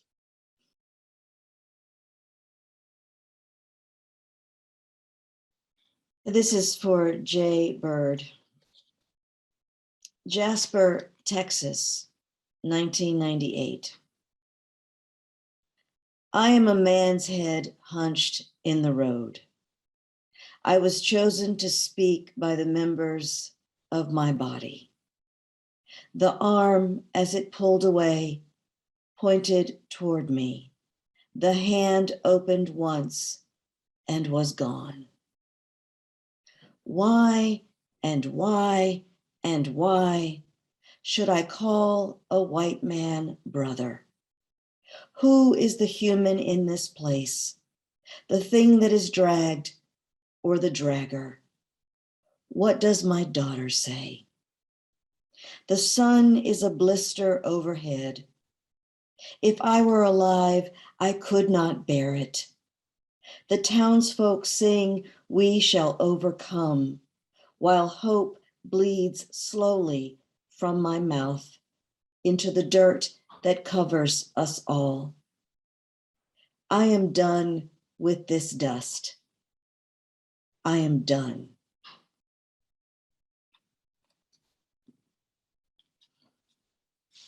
It was an incredible move to speak from the point of view of the head.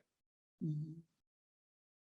I mean, it's very rare to find someone taking a news story, even a horrific one, and turning it into a great poem.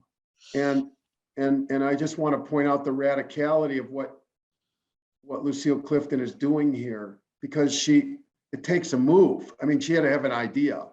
And the idea is, I am a man's head hunched in the road.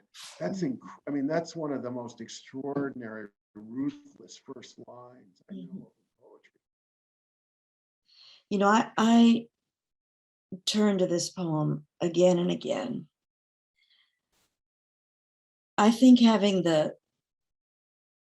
in that first line to announce that the speaker is the man's dismembered head immediately demands that the reader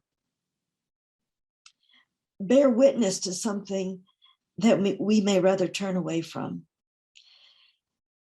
I would rather turn away.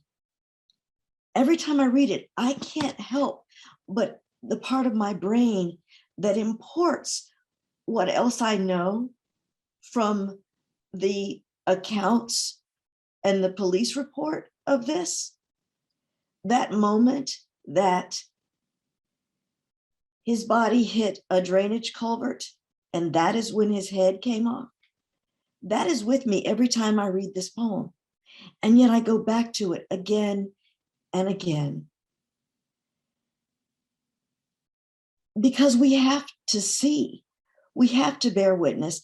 And as I think about the content warnings and the trigger warnings, I've been talking about them with my students too. Sometimes I have to say, my whole life is a trigger warning. But you know what? I want to go back to this.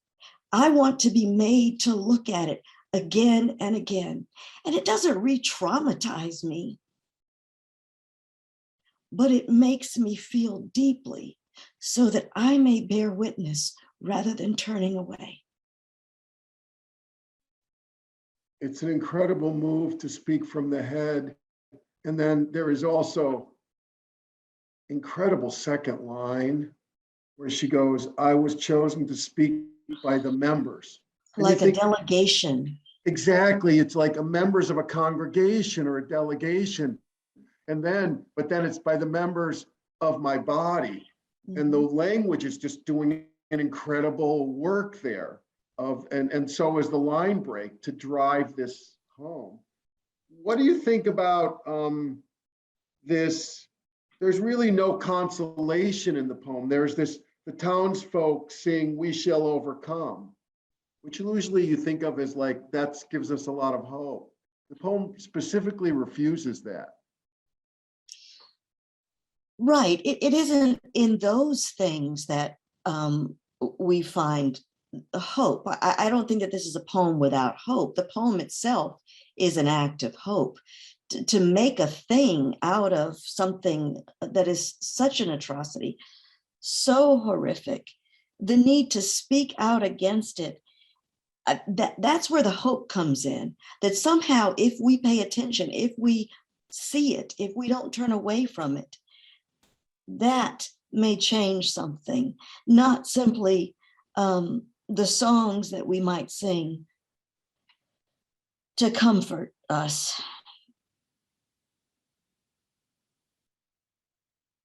The sign off at the end of the poem is really something, because the poem ends with, I am done with this dust. I am done, meaning I'm finished. I'm dead, but also I'm finished. And also the poem is over. Mm-hmm.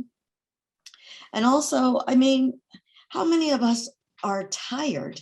I mean, it's also, I feel like an admission of being tired.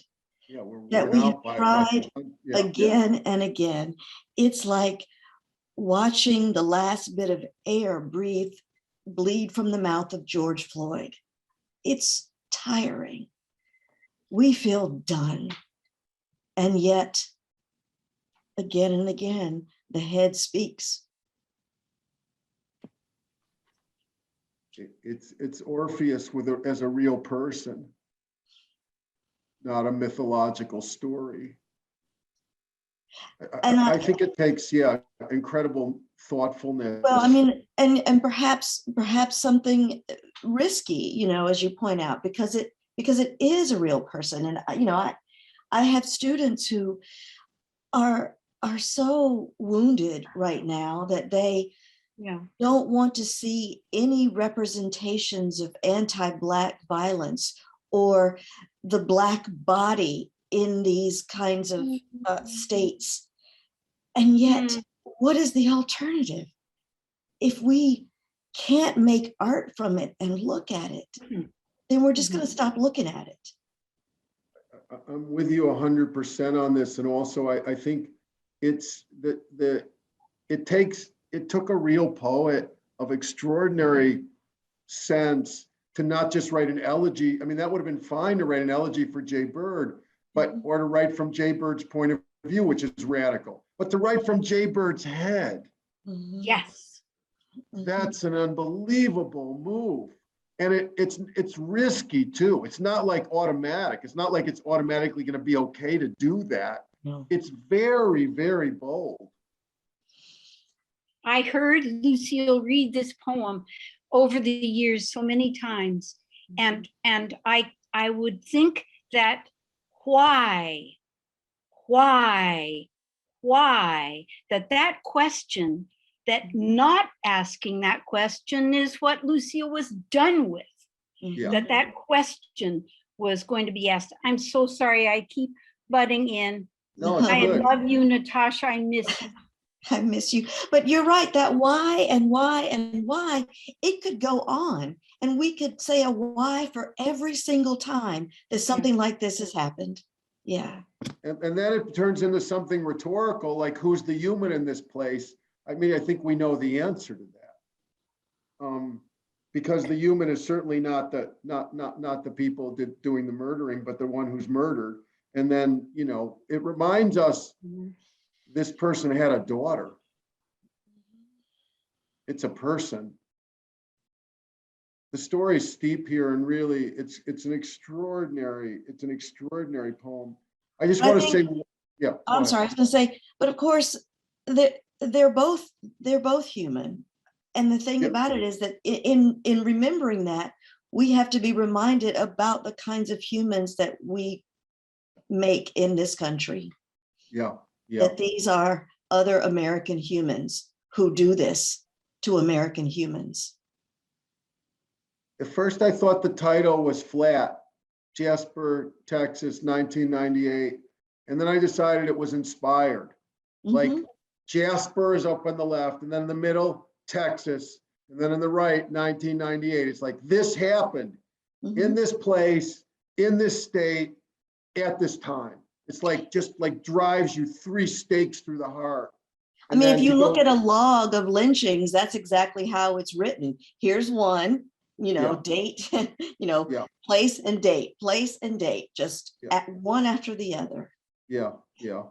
Mhm. In my essay, I write a little bit about this because the long, I really don't want to go into it, but there's a long history of lynching poems in America, unfortunately, because it's this barbaric spectacle that has been part of our history. And I write about Langston Hughes's poems, but it just recurs as a motif because it's part of American history and therefore part of American poetry. Mhm.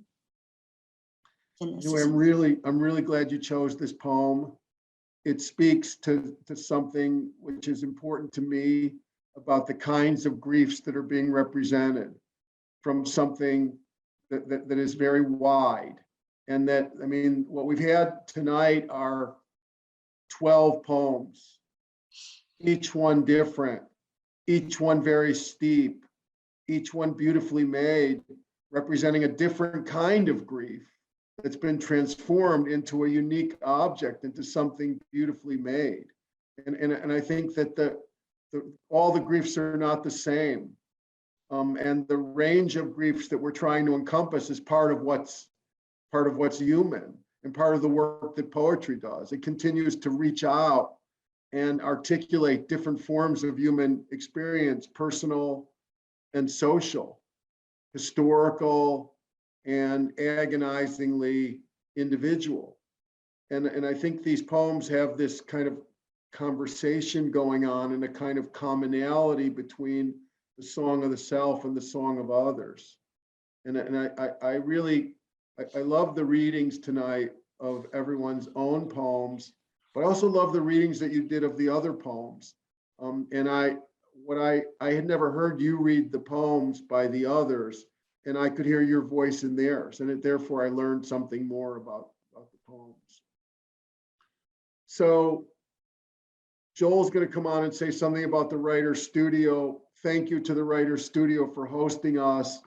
But thank you to my friends in poetry. It's just been incredibly moving to hear you read these poems, and it's been a gift to me to be able to talk about them with you. So it's really been a thrill.